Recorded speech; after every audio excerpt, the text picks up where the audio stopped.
Firefighters in Manitou Springs say they've seen a decrease in medical calls for COVID-19, but that doesn't mean they're not taking it seriously anymore. KRDO's Zachary Aedo reports on why they're being extra careful, especially with wildfire season coming up. The aftermath of Waldo Canyon fires still visible almost 8 years later.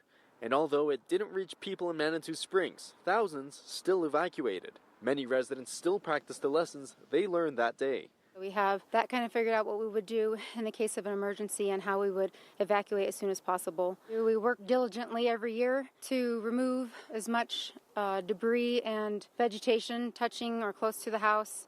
Although firefighters predict this wildfire season to be about average, the new threat of coronavirus means resources have to stay available. Even social distancing becomes tricky if there were an evacuation. COVID-19 makes everything a little bit harder. Maintaining social distancing is so important. Wearing a mask is important. That's why the state and Governor Polis are asking everyone to do their part to minimize the risk of fires. Maintain a 10-foot perimeter around your house to try to provide some sort of a fire break. That'll be real helpful for our firefighters here. To help residents in Manitou Springs, the city released a map showing your risk level depending on several factors like proximity to fuel, escape routes, and even housing materials.